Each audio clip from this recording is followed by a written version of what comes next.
Pour comprendre, prenons un entrepôt d'assemblage de vélos qui, à partir d'un cadre et de 2 roues, fabrique un vélo. Cet entrepôt contient un stock de départ et il est tout naturel de se poser les questions suivantes. Combien peut-on faire de vélos au maximum? Manquera-t-on en premier de cadres ou de roues? Pour répondre à ces questions, nous allons réaliser un tableau d'avancement. On rappelle que pour faire un vélo, on assemble un cadre avec 2 roues, ce que l'on va écrire sous la forme d'une équation. Dans le tableau, on indique l'avancement de la fabrication. À l'état initial, le stock est complet et aucun vélo n'a été fabriqué. On dit que l'avancement est égal à 0. On appelle NI le nombre de cadres présents initialement. On fait de même pour le nombre de roues et de vélos présents initialement dans l'entrepôt. Pour notre exemple, nous allons considérer qu'au départ, il y a 8 cadres et 18 roues, et qu'aucun vélo n'a déjà été monté. Passons à la deuxième ligne du tableau, l'état intermédiaire, c'est-à-dire la phase d'assemblage des vélos. Sur cette ligne, on part du stock de départ et on soustrait le nombre de cadres et de roues utilisés pour assembler des vélos complets. Si on fait un assemblage, cela se traduit par NI cadre moins 1, NI roues moins 2 fois 1, car on a besoin de 2 roues pour construire un vélo. Et on termine par NI vélo plus 1. Pour illustrer avec des valeurs, faisons le calcul avec le stock de départ annoncé. Il restera donc à cet instant 7 cadres et 16 roues pour un vélo assemblé. Si on fait 2 assemblages, on a alors NI cadre moins 2, NI roue moins 2 fois 2 et NI vélo plus 2. En remplaçant par les valeurs à cet instant, il reste alors 6 cadres, 14 roues et 2 vélos sont assemblés. Vous avez certainement compris la logique. Pour un nombre x d'assemblage, on obtient alors NI cadre moins x, NI roue moins 2x et NI vélo plus x. Vous comprenez bien que pour des questions de rapidité, nous allons garder seulement cette ligne générale dans l'état intermédiaire. Passons à la dernière ligne, l'état final, qui correspond au nombre maximum d'assemblages que l'on peut réaliser. C'est cette dernière ligne qui va donner les réponses aux questions du début de la vidéo. Cette ligne est très simple à noter car il suffit de recopier la ligne de l'état intermédiaire en remplaçant x par xmax. Reste à calculer xmax. Cela revient à chercher l'élément limitant la fabrication, c'est-à-dire celui qui viendra à manquer en premier. On cherche donc pour quel avancement de la fabrication le stock de cadres ou de roues sera égal à 0 en premier. On envisage les deux cas. Si l'élément limitant est le cadre, alors la quantité de cadres à l'état final est égale à 0 cadre. On résout l'équation, ce qui donne un avancement maximal xmax égal à NI cadre, donc égal à 8.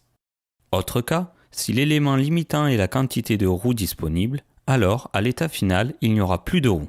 On résout la deuxième équation, ce qui donne cette fois-ci un avancement maximal xmax égal à NI roues divisé par 2, soit égal à 18 divisé par 2, donc 9. L'élément limitant est donc forcément le cadre, car il nous limite à un avancement maximal de 8. Vous l'aurez compris, on retient toujours l'avancement maximal le plus petit. Si on fait le bilan à l'état final, ce sont les cadres qui limitent la fabrication de vélos puisqu'il n'en reste plus, alors qu'il reste 2 roues et que 8 vélos ont été fabriqués. Pour voir si vous avez bien compris, prenons un cas concret en chimie avec comme exemple une réaction de précipitation. On fait réagir les ions cuivre 2 avec les ions hydroxyde afin de former un précipité bleu d'hydroxyde de cuivre. On écrit l'équation de la réaction dans la première ligne du tableau. L'avancement de la réaction sera réalisé en mol car il est impossible de compter le nombre exact d'ions cuivre qui vont réagir. Reprenons à l'état initial. L'avancement de la réaction est nul car les réactifs ne sont pas encore entrés en contact. Dans le tube à essai, la quantité de matière initiale en ion cuivre 2 est de 9 fois 10 exposant moins 4 mol, que l'on va noter NiCu2+. On ajoutera ensuite progressivement une quantité initiale en ion hydroxyde de 1 fois 10 exposant moins 3 mol, noté NiHO- par la suite.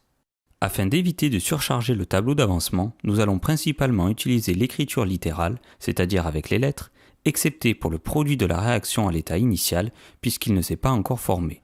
Donc, NiCuOH2 égale 0. Passons à l'état intermédiaire avec un avancement noté x.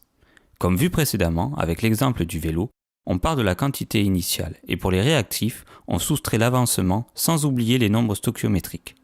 Pour les produits, il ne faut pas soustraire mais ajouter l'avancement avec son éventuel nombre stoichiométrique. Dans notre exemple, cela donne x étant donné que la quantité initiale de produit était égale à 0. Pour l'état final, on recopie la ligne précédente en remplaçant x par xmax. Vous l'aurez compris, la ligne de l'état intermédiaire n'est pas indispensable. Elle nous permet juste de comprendre ce qu'il se passe pendant la réaction, donc nous n'avons plus besoin de la faire apparaître. Pour déterminer qui est le réactif limitant entre Cu2+, et HO-, on cherche lequel viendra à manquer en premier, c'est-à-dire celui qui donnera le Xmax le plus petit.